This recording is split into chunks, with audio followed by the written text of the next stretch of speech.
Assalamualaikum warahmatullahi wabarakatuh. Bismillahirrahmanirrahim. Alhamdulillah wassalatu wassalam ala Rasulillah wa ala alihi wa man tabi'ahu wa nasarahu wa wala. Subhanaka la ilma lana illa ma 'allamtana innaka antal alimul hakim. Rabbi shrah li sadri wa yassir li amri wa hlul 'uqdatam min lisani yafqahu qawli. Tuan-tuan, sedang pendengar muslimin muslimat yang dirahmati Allah sekalian.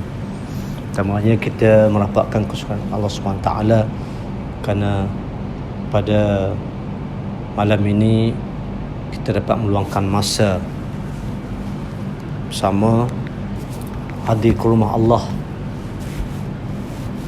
dan oleh kerana kita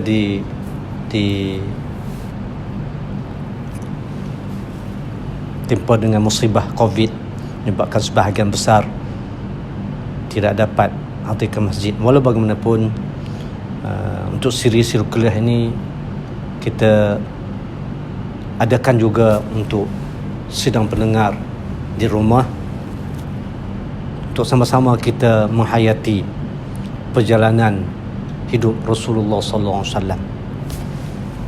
Antara buku yang saya gunakan ialah riwayat Rasulullah SAW, sejarah perjalanan hidup Nabi kita Muhammad SAW yang dikarang oleh Maulana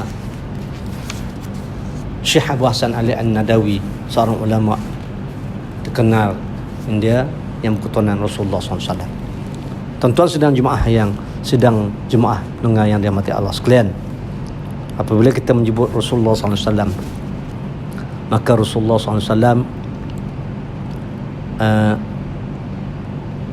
mengawini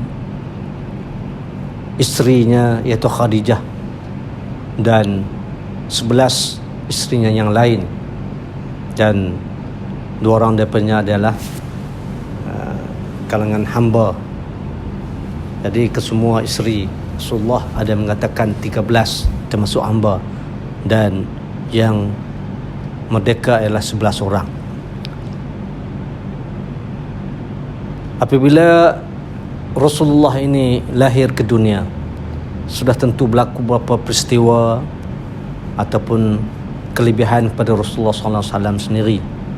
Sebenarnya juga Rasul-Rasul yang lain lebih ada kelebihannya. Contohnya Nabi Isa AS dilahirkan dalam keadaan tidak berbapa, dan dia boleh berkata-kata semasa kecil. Jadi dengan sebab itu Rasul ini merupakan manusia biasa, tapi beberapa kelebihan Allah berikan kepada mereka. Sebab itu tujuan sirah ini dibentangkan untuk meningkatkan kasih sayang atau kecintaan kita kepada Rasulullah SAW dan keluarganya. Sudah pasti hamba pilihan Allah ini merupakan suatu yang dijaga dan dikawal oleh Rasulullah SAW daripada sudut zuriat, sudut keturunan dan sebagainya. Kerana Rasulullah berbangga dengan keturunannya yang tidak dinodai oleh setitik zuriat daripada perzinaan. Apatah lagi Rasulullah lahir daripada sulbi yang bersih, iaitu daripada ibunya Aminah dan ayahnya Abdullah. Dan kita tahu bahawa Abdullah ini merupakan hasil daripada pengorbanan, dan pernah disebut oleh Rasulullah SAW bahawa Nabi ayahnya itu adalah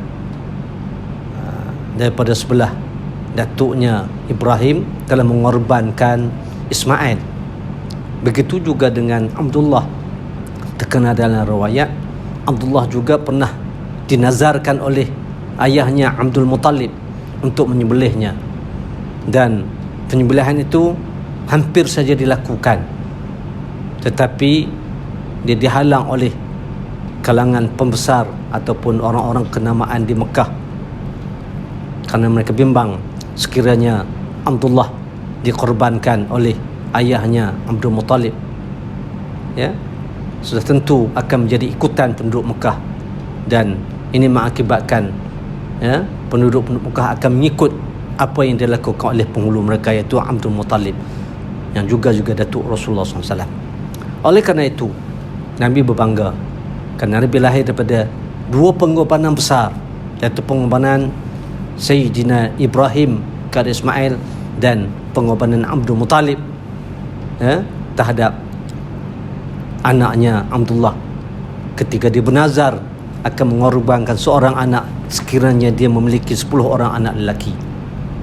Jadi tuan-tuan sedang jemaah sekalian, insya-Allah saya cuba terangkan sikit mengenai perjalanan hidup Rasulullah. Di sini kitab ini bermulakan daripada datuk Nabi yang keempat, iaitu Abdullah bin Abdul Muttalib, Abdul Muttalib bin Hashim, Hashim bin Abdul Manaf, dan Abdul Manaf bin Qusay. Di belah ibunya ialah Aminah binti Wahab,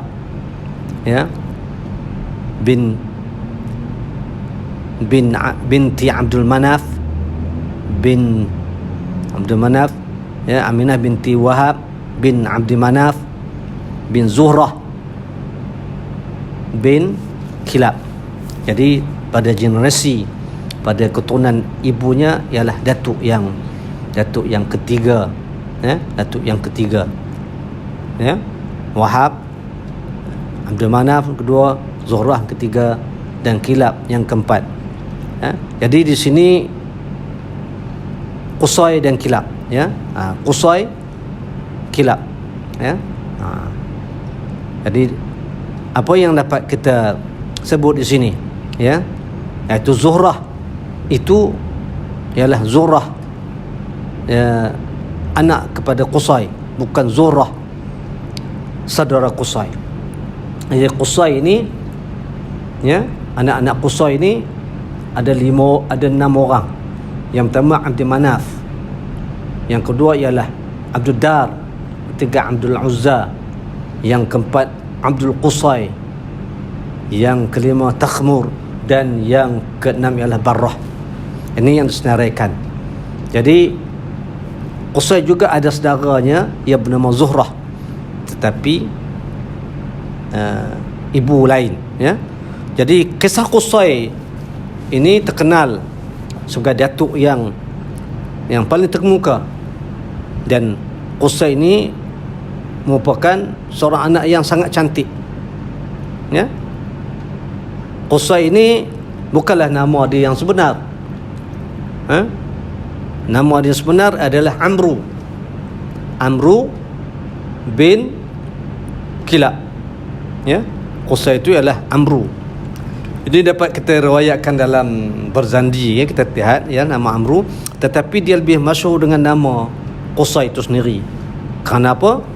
Kerana setelah kematian ayahnya iaitu Kilab, ibunya telah berkahwin lain, iaitu dengan seorang daripada pembesar Quraisy,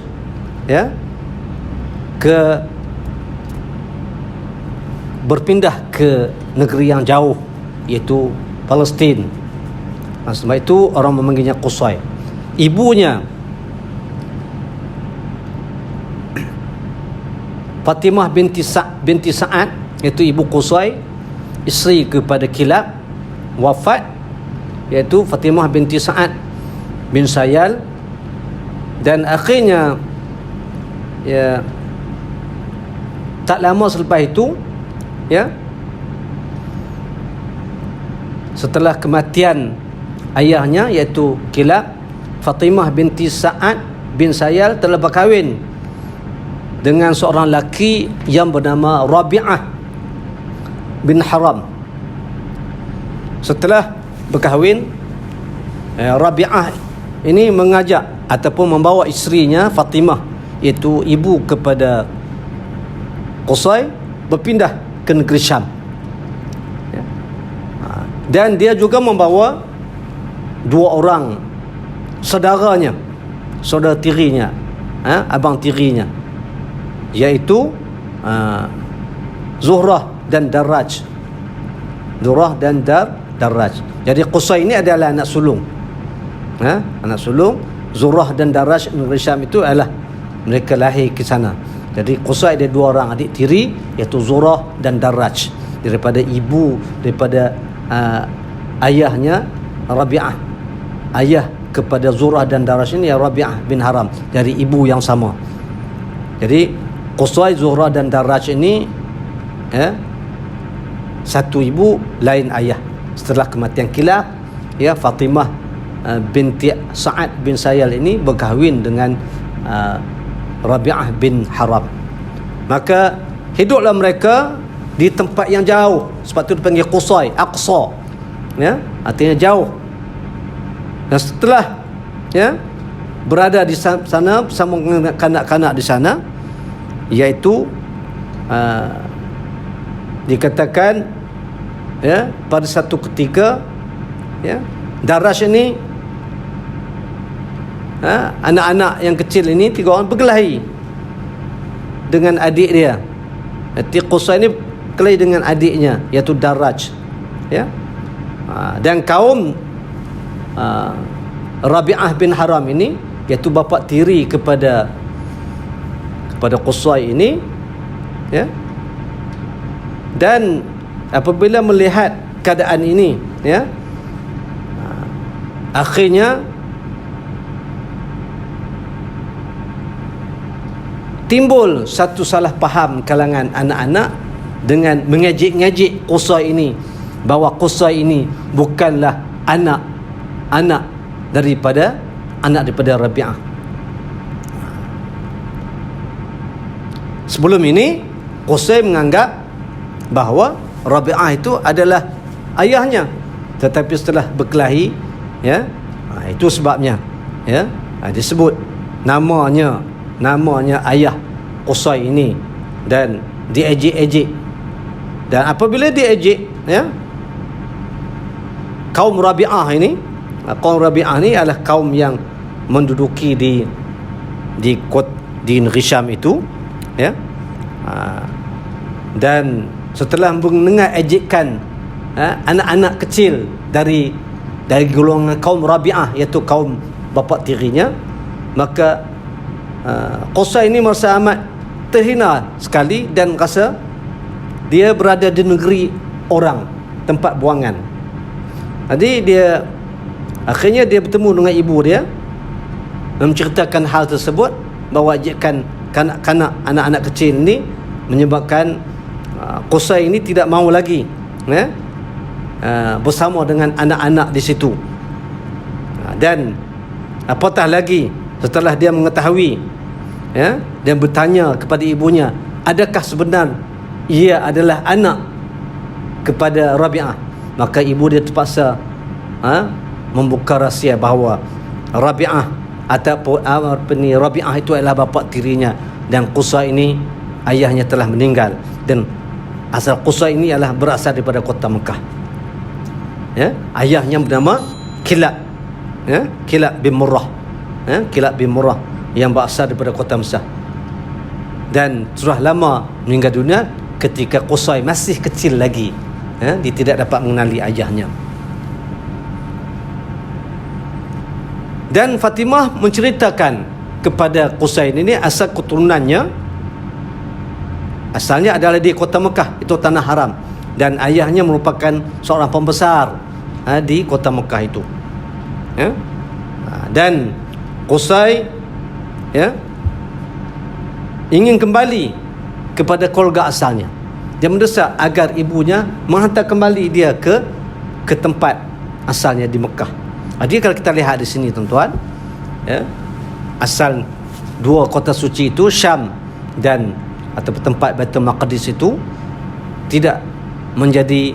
sudah menjadi hubungan yang sekian lama, sejak daripada Datuk Nabi lagi telah berlaku hubungan antara Baitul Maqdis dengan Baitul Haram. Dan akhirnya ibunya terpaksa menghantar Qusay tadi, hantar utusan, hantar Qusay balik ke negeri Mekah yang asal, iaitu ke Haram. Maka tinggallah Qusay di sana, dan duduk di sana,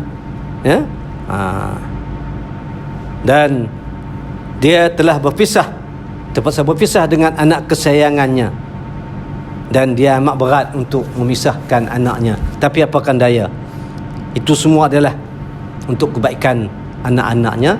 Dan kalau kita lihat, begitulah bagaimana sunnatullah berlaku kepada Ibrahim.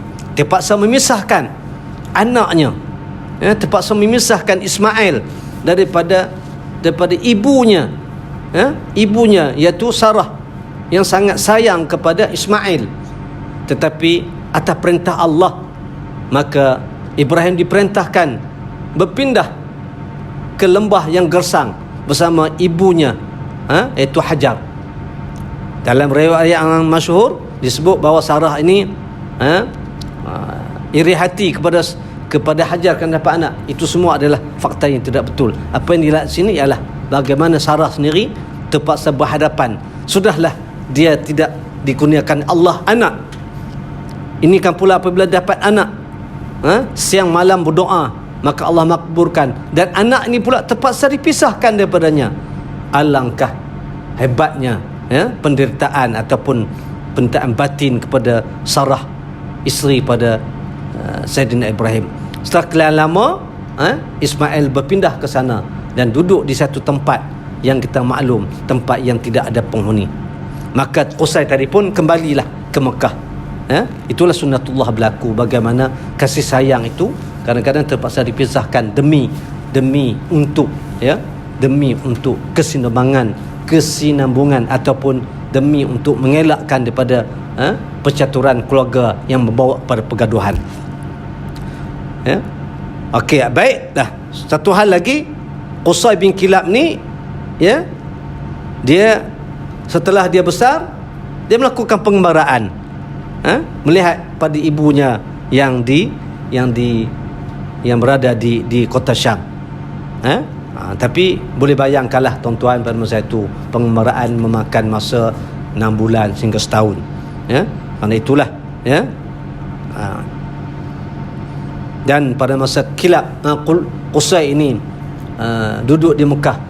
Kota Mekah telah dikuasai oleh kaum Khuza'ah setelah dapat dirampas daripada Bani Jurhum, dan akhirnya Bani Khuza'ah telah menguasai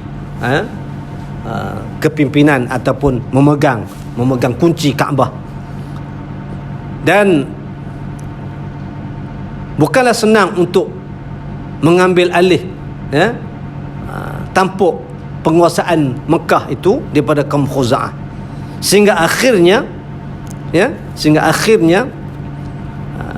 Qusay ini berbaik-baik dengan seorang penjaga Kaabah pada ketika itu, yang bernama Hulail bin Hubsyah. Dia adalah pemegang kunci Kaabah, dan seorang Hulail bin Hubsyah ini adalah pembesar Bani Khuza'ah yang memegang kunci Kaabah pada ketika itu. Dan dia juga seorang yang sangat cerdik dan pintar, dan bagaimana tampuk pemerintahan ataupun penguasaan Mekah itu daripada Bani Jurhum kepada Bani Khuza'ah. Dan Qusay ini tadi sangat baik dengan Hulail bin Hubsyah ini, iaitu seorang pembesar daripada Bani Khuza'ah yang memegang kunci Kaabah pada ketika itu. Sehingga akhirnya Hulail bin Hubsyah ini ada seorang anak, anak perempuan yang sangat cantik. Begitu juga dengan Qusay ini, tidak begitu kurang hebat. Qusay juga adalah seorang sangat cantik. Sebab itu, setelah berkawan dengan ayahnya,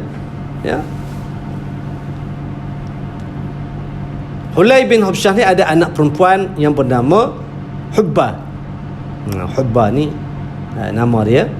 Dan setelah melihat Qusay ini tertarik kepada anak perempuannya, maka Hulail kata, "Mahukah engkau kahwin dengan anakku itu?" Maka Qusay pun tanpa melengah masa, inilah peluang, inilah peluang masanya untuk dia mencari peluang baru terhadap penguasaan kota Mekah yang asalnya adalah kepada Ibrahim dan Ismail. Tetapi setelah zaman Nabi Ismail, diambil oleh kaum Jurhum, kemudian dirampas, diambil oleh kaum Khuza'ah, berpindah tangan pada kaum Khuza'ah. Dan kita tahu bahawa Ibrahim dan Hajar ini merupakan pemegang asal pembinaan Kaabah di kota suci Mekah.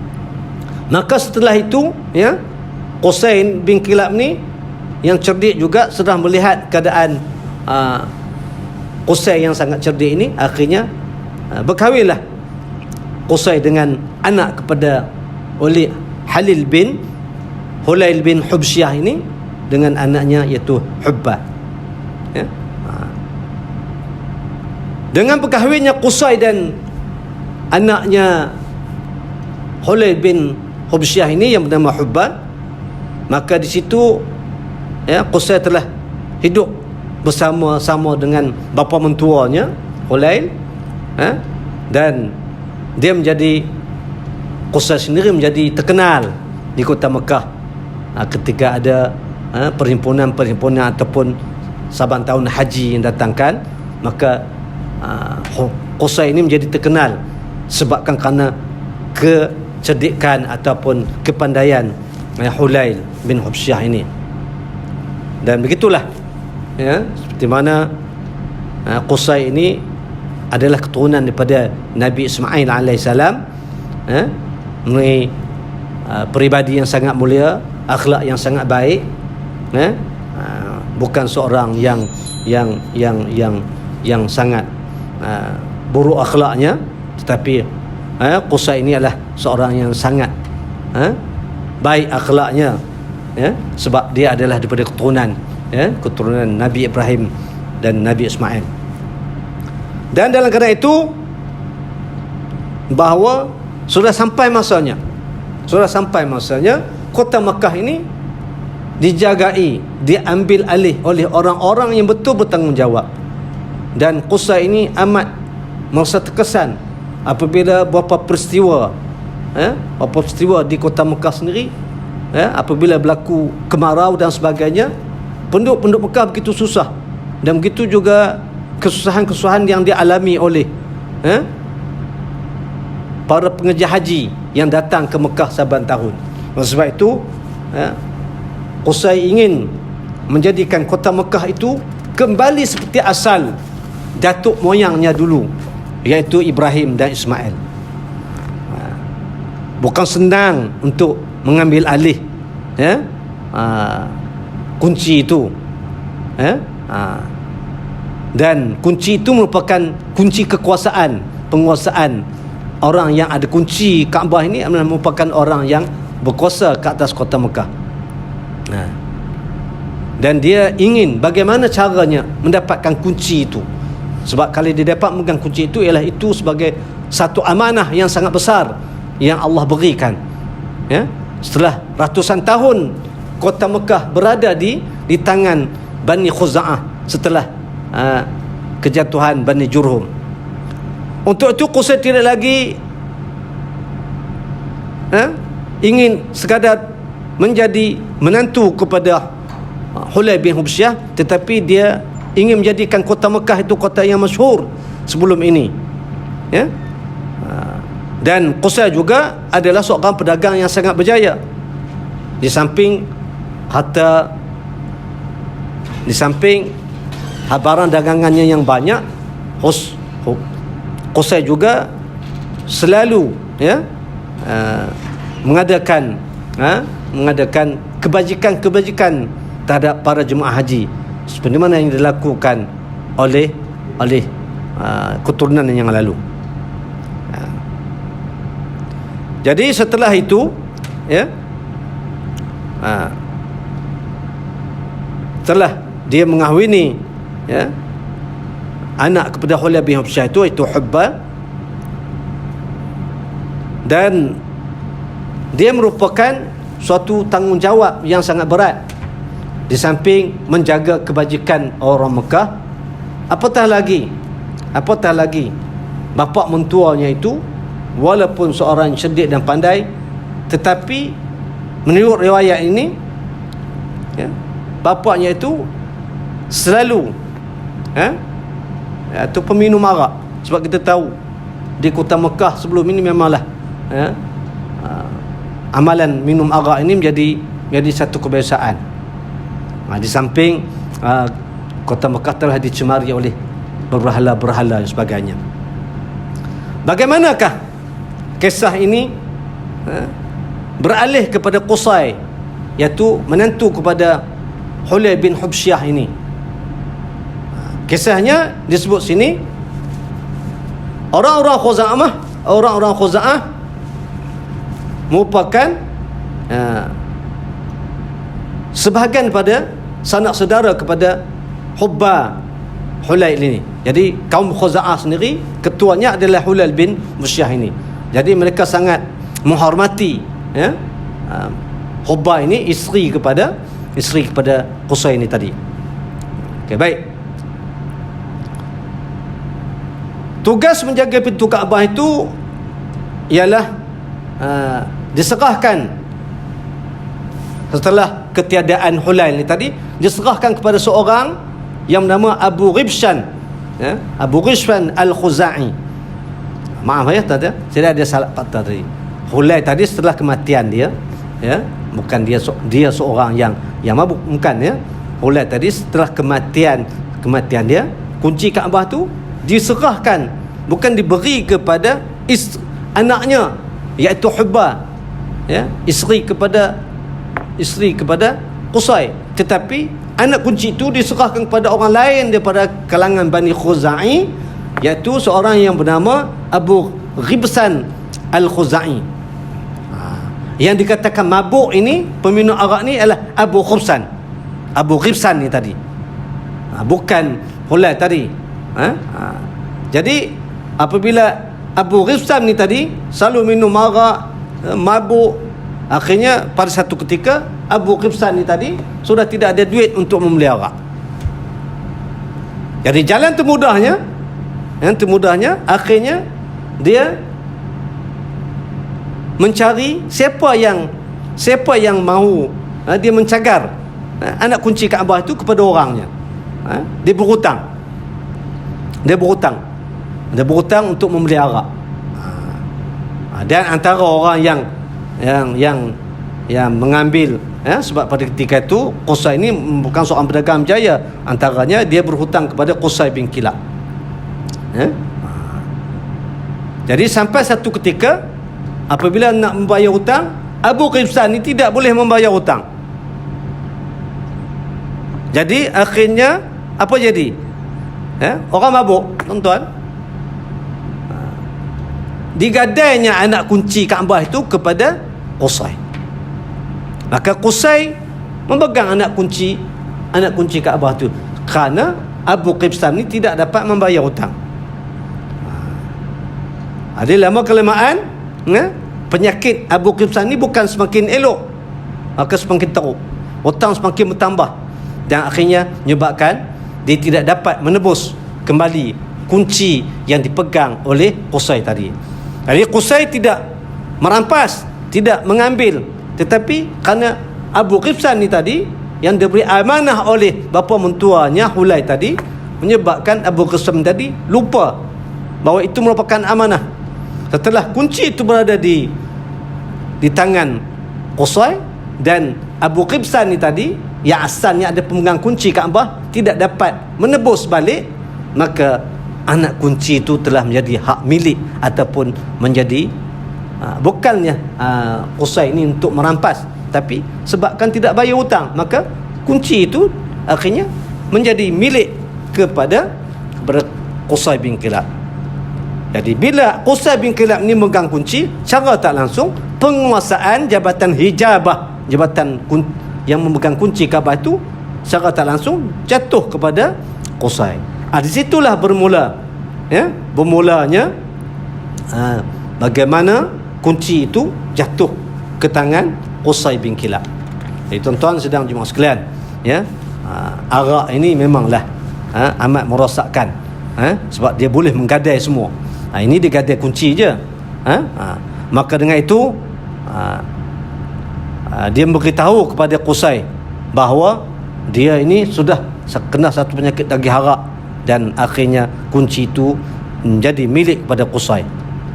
Itulah antara bagaimana Allah berkuasa memindahkan kekuasaan itu daripada pemilik Kaabah yang asal, yang dijaga oleh bapa mentua kepada Qusay itu, iaitu Hulay bin Hubsyah ini, dan akhirnya diberi kepada Qusay bukan dengan sebab rampasan, tetapi kerana Abu Qibsam ni seorang yang peminum arak sebagainya. Dan maka dengan itu di situlah bermulanya penguasaan Bani Quraisy, kabilah Quraisy, apabila pegang, maka secara tak langsung kunci itu telah menjadi hak milik Qusay dan tidak dapat ditebus lagi oleh Bani Khuza'ah. Jadi Bani Khuza'ah tidak boleh buat apa, sebab bukan melalui rampasan, tapi kerana dia dijual oleh ketua mereka sendiri.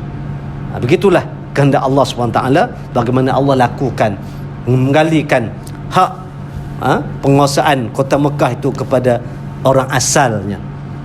Okey. Antara jawatan-jawatan penting di kota Madinah itu, yang pertama kita sebut sini ada lebih kurang 7 jabatan, 10 jawatan, minta maaf 10. Yang pertama ialah jabatan hijabah. Jabatan hijabah ni jabatan terpenting, iaitu pemegang kunci Kaabah. Jadi kalau orang nak masuk ke dalam Kaabah, tidak boleh semua orang masuk dalam Kaabah, hanya pembesar-besar saja,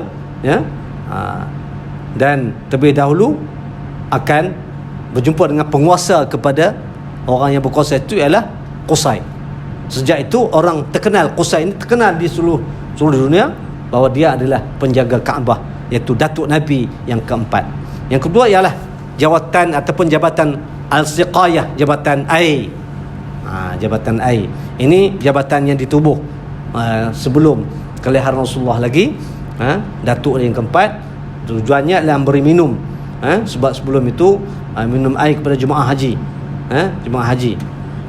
dan air itu air Zam-Zam teman-teman diberi minum kepada penduduk kota Mekah ketika itu.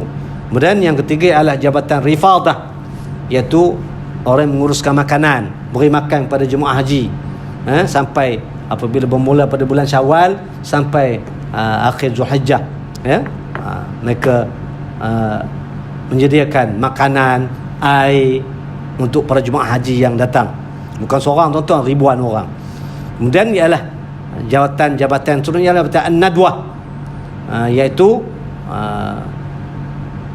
bahagian ataupun jabatan mesyuarat. Sekarang ni kita boleh panggil parlimen lah, yang menjaga urusan pentadbiran kota Mekah sebagainya. Dan pada zaman Quraisy, pada zaman Nabi Rasulullah SAW dibangunkan, antara ketuanya ialah Abu Jahal lah yang menjadi ketua bagi jabatan hijabah. Sebelum itu sebelum itu ialah Datuk Nabi sendiri, ialah Abdul Muttalib. Setelah Abdul Muttalib wafat, kemudian Abu Talib, dan seterusnya. Setelah Abu Talib wafat, jabatan itu pergi kepada Abu Jahal yang diketuai oleh beberapa orang. Bukan seorang saja, ada 6-7 orang yang pada ketika itu Abu Talib pernah bersama dengan anak-anak lelaki yang 10 orang, dan dia menjadi penjaga Kaabah. Bukan sakat jaga saja, tapi menguruskan makan minum jemaah haji sebagainya. Kemudian jabatan kelima, jabatan liwa, iaitu jabatan peperangan yang membawa bendera perang.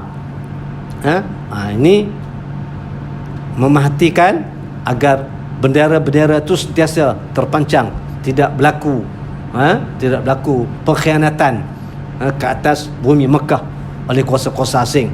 Arti ini jawatan liwa ataupun jabatan yang menjaga perang. Ini jabatan pertahanan. Dan yang keenam ialah jawatan qiyadah, Dan qiyadah ni adalah kepimpinan. Siapa yang akan menjadi ketua di kota Mekah itu, pemerintah. Yang pada ketika zaman Rasulullah SAW, antara yang terkenal ialah Hab bin Umayyah, iaitu sepupu kepada Hashim, dan akhirnya dikembalikan kepada Abu Sufyan, itu anak kepada Hab tadi. Kemudian jawatan musyawarah, itu pemusyawaratan. Kemudian seterusnya adalah jawatan jabatan Al-Qubbah, iaitu jawatan peperangan, ni awal peperangan. Kemudian jabatan pemerintahan, keadilan, mahkamah, itu jawatan Al-Hukumiyah, itu pemerintah sendiri, yang menguruskan jabatan hakim.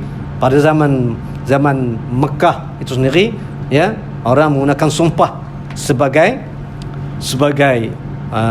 syarat untuk melakukan suatu peperangan sebagainya. Kemudian jabatan sifarah, iaitu perwakilan. Ini merupakan diplomat Mekah yang akan pergi ke negeri asing sekiranya ada berlaku beberapa hal yang berkaitan dengan kenegaraan. Inilah 10 perkara yang telah diatur oleh Qusay setelah dapat menguasai kota Mekah daripada Bani Khuza'ah, iaitu setelah dapat diambil kunci Kaabah itu daripada Abu Qibsan ni tadi, daripada Bani Khuza'ah. Jadi tuan-tuan sedang jemaah, begitulah seterusnya, bagaimana Allah menghendaki suatu itu kembali secara aman.